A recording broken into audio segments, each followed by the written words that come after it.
Have you ever felt a chill creep up your spine at exactly midnight? That's the universe telling you you're not alone.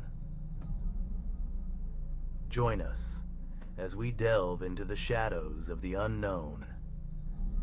Each tick of the clock brings us closer to the spirits that lurk in the darkness.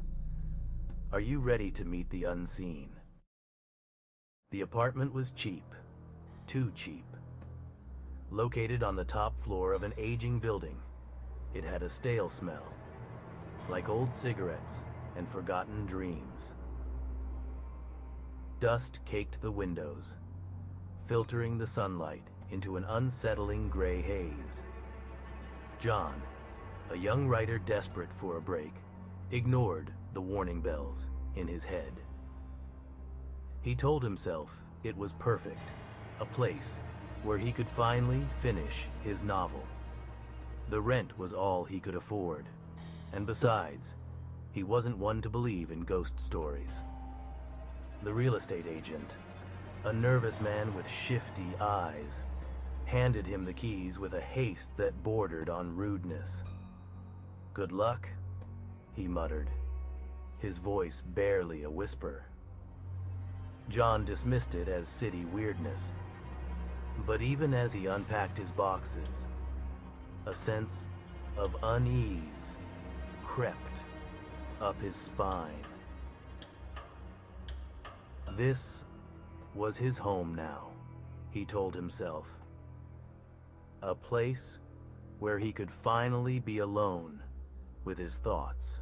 The first night was the longest John could remember. The silence, once comforting, now pressed in on him, punctuated by the creaking of the building. Each groan of the pipes, every rustle of leaves against the window, sounded like footsteps in the hall. He tried to focus on his writing, the clack of his typewriter, a counterpoint to the oppressive silence. But the words wouldn't come. He found himself staring at the blank page, his mind filled with unsettling images he couldn't quite grasp. Sleep, when it finally came, was fitful and filled with nightmares. He told himself it was just a dream, the result of stress and too much coffee. The whispers started subtly, a faint murmur at the edge of Eerie. John would be working on his typewriter, the words finally flowing, when he'd catch a snatch of sound, a soft sigh, a name spoken on the edge of silence. He tried to ignore it, attributing it to the city's sounds that filtered in through the old windows. But the whispers persisted, growing bolder, closer. Sometimes they seemed to come from the walls themselves, as if the building were trying to speak to him. Objects began to move around the apartment. A book misplaced. A glass left on the counter, suddenly shattering on the floor.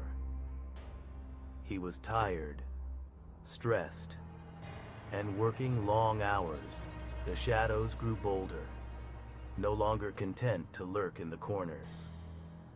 They began to take on shapes, flickering forms that darted just beyond his peripheral vision. One night, as he sat hunched over his typewriter, he felt a cold spot settle over him, as if an icy hand had been laid upon his shoulder.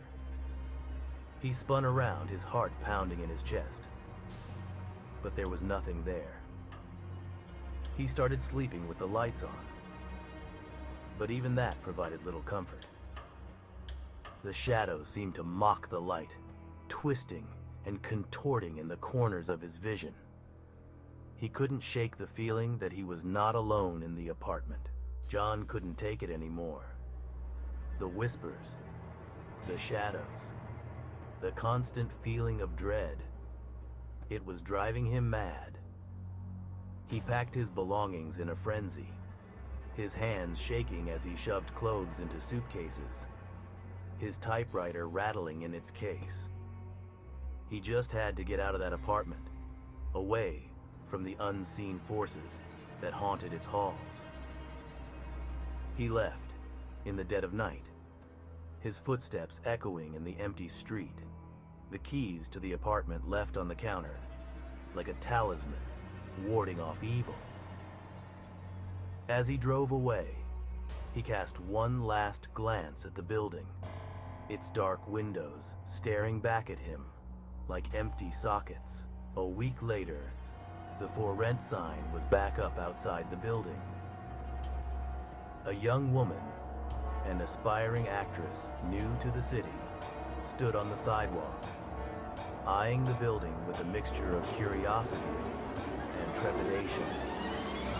She had heard whispers about the previous tenant, strange stories of unexplained noises and sudden departures. But she, like John before her, dismissed them as unfounded rumors. She needed a place to stay, and the rent was perfect for her meager budget. She ignored the uneasy feeling in her stomach, the prickling sensation on the back of her neck as she climbed the stairs to the top floor. The real estate agent, the same nervous man with shifty eyes, fumbled with the keys, his hand trembling as he handed them over.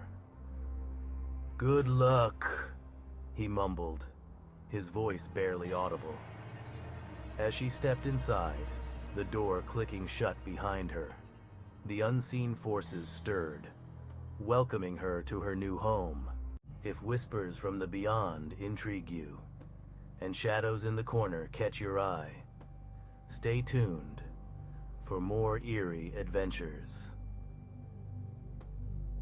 Thank you for joining our spectral journey. If you enjoyed our haunted escapades, like this video, leave a ghostly comment and subscribe for more spine-tingling stories. Dare to continue with us, and who knows what phantoms we'll uncover next. Until our next eerie encounter, keep the spirits at bay, and always stay curious.